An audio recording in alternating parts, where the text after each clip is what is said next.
Kızılcık Şerbeti yeni sezonuyla geri dönüyor. Kıvılcım ve Ömer yeni sezonla mutlu olsun diyenler videomuzu beğensin, sayımızı görelim. Kızılcık Şerbeti heyecan dolu 4. sezonun ardından yeni sezon hazırlıklarına başladı. Sezon finalinde yaşananların ardından dizinin nasıl bir hikaye ile döneceği merak edilirken peş peşe gelen ayrılık haberleri de yeni sezonun çok farklı başlayacağını gösteriyor. Dizi ekibi 25 Ağustos'ta çekimlere başlayacak ve dizi 18 Eylül'de ekranlara gelecek. Yeni sezonla ilgili en önemli konu kesinlikle diziden ayrılan karakterler. Ard arda gelen bu vedalar izleyiciyi gerçekten şoke etti. Sezon finalinde İlhami, Ulvi ve Sönmez'in veda edeceği açıklanmıştı. Bu ayrılıklar zaten dizide önemli bir değişim yaratacakken sonrasında önce Nilay'ın vedasının ardından da Nursema'nın diziden ayrılacağının açıklanması yeni sezona dair merakımızı daha da arttırdı. Özellikle Nursema gibi uzun süredir hikayenin önemli parçalarından biri olan bir karakterin ayrılması Ünal ailesinde büyük bir boşluk oluşturacak.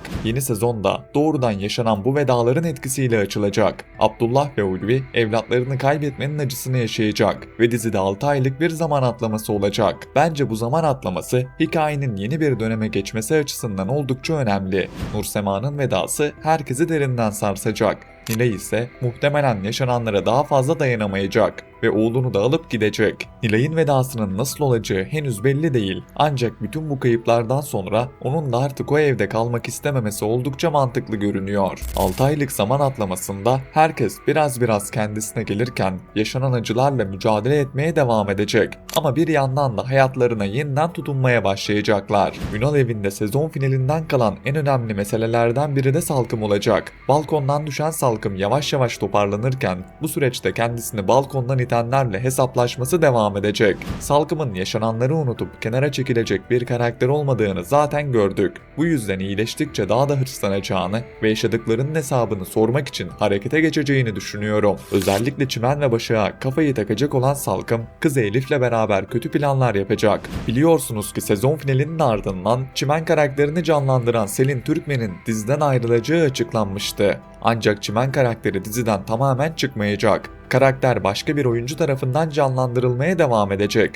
ve yeni sezonda Çimen'i Asena Keskinci canlandıracak. Bu değişikliğin yalnızca oyuncu değişimi olarak kalmayacağını, Çimen karakterinin yaşayacağı dönüşüm açısından da önemli olacağını düşünüyorum. Yeni oyuncuyla birlikte daha sert, daha kararlı ve gerektiğinde karşılık veren bir Çimen görebiliriz. Özellikle Salkım'la yaşayacağı mücadele karakterin bu yönünü daha fazla ortaya çıkarabilir. Emir ve Çimen ilişkisi de sınanmaya devam edecek. İkilinin arasında yaşananlardan sonra ilişkilerinin hemen yoluna girmesini beklemiyorum. Bir tarafta ailelerin yarattığı sorunlar, diğer tarafta Salkım'ın kuracağı planlar bu ilişkiyi sürekli baskı altında tutabilir. Çimen'in de boş durmayacağını ve Salkım'a karşı onun da planlar yapacağını düşünüyorum. Salkım'ın kendisini ve çevresindekileri hedef alması Çimen'i de karşı hamle yapmaya zorlayacaktır. Bu nedenle Emir ve Çimen hikayesinde yalnızca aşk değil, aileler ve intikam üzerinden de ciddi bir çatışma izleyebiliriz. Bunun yanında dizi bu kadar kan kaybetmişken Başak ve Fatih'e de güçlü bir hikaye yazılacağını ve yeni sezonda bu ikilinin ön plana çıkacağını düşünüyorum. Başak ve Fatih de bunun için en uygun isimlerden biri. Özellikle son sezonda yarım kalan Başak'ın oğlunun babası konusu tekrar açılacaktır. Bu mesele bir süredir geri planda kaldı. Ancak yeni sezonda yeniden gündeme gelmesi Başak'ın hayatını tamamen değiştirebilir. Hatta Başak'ın oğlunun babasının diziye dahil olacağını düşünüyorum. Böyle bir gelişme hem Başak'ın geçmişini yeniden açacak hem de Fatih'le arasında yeni bir çatışmanın başlamasına neden olacaktır. Başak'ın hayatına geçmişten gelen birinin dahil olması Fatih'in güven sorunlarını arttırabilir ve ikili arasındaki gerilim kısa sürede büyüyebilir. Burada Başak ve Fatih arasında ciddi çatışmalar görebiliriz. Zaten psikolojik açıdan zor günler geçiren Başak bir de Fatih'in suçlamalarıyla karşı karşıya kalabilir. Fatih olayların bütününü bilmeden Başak'a yüklenirse Başak daha da zor bir noktaya sürüklenebilir. Başak'ın oğlunun babası meselesi yalnızca geçmişten gelen bir sır olarak kalmayacaktır. Bu konu Başak'ın anneliği, geçmişte aldığı kararlar ve bugün kurmaya çalıştığı hayatla ilgili pek çok şeyi yeniden gündeme getirebilir. Bu yüzden yeni sezonda Başak ve Fatih cephesinin dizinin dikkat çeken hikayelerinden biri olacağını düşünüyorum.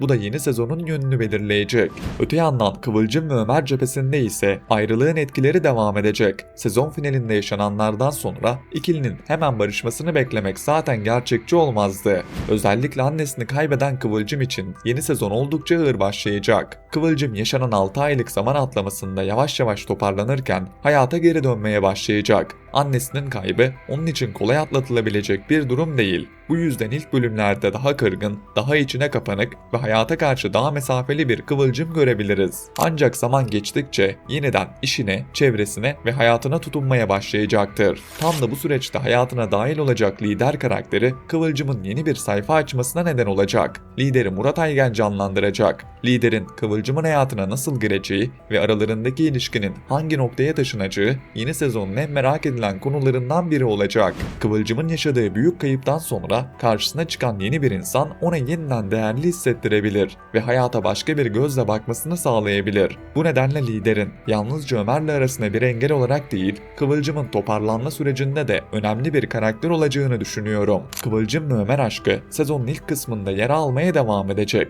Hem Ömer'in hem de Kıvılcım'ın hayatında başka kişilerin olması ve geçmişten gelen kırgınlıkların devam etmesi ikiliyi bir süre daha birbirlerinden uzaklaştıracaktır. Kıvılcım'ın hayatına liderin girmesi Ömer tarafında ciddi bir kıskançlık yaratabilir. Ömer'in hayatında Hilal'in bulunması da Kıvılcım'ın kolay kolay geri adım atmasını engelleyecektir. İkisi de birbirine karşı duygularını tamamen kaybetmiş olmasalar bile yaşananlardan sonra yeniden aynı noktaya gelmeleri kolay olmayacak. Araya giren insanlar, yanlış anlaşılmalar ve geçmişten kalan yaralar bu ilişkiyi sezonun ilk bölümlerinde sürekli sınayacaktır. Buna rağmen sezonun ilerleyen kısmında Kıvılcım ve Ömer'in tekrar bir araya geleceğini düşünüyorum. Çünkü bu ikilinin hikayesi dizinin en güçlü ilişkilerinden biri ve yaşadıkları onca şeye rağmen birbirlerinden tamamen kopmaları kolay görünmüyor. Önce ayrı hayatlar kurmaya çalışacaklar. Belki başka insanlarla yeni başlangıçlar yapmayı deneyecekler. Ancak sonunda birbirlerine karşı hissettiklerinin hala devam ettiğini fark edeceklerdir.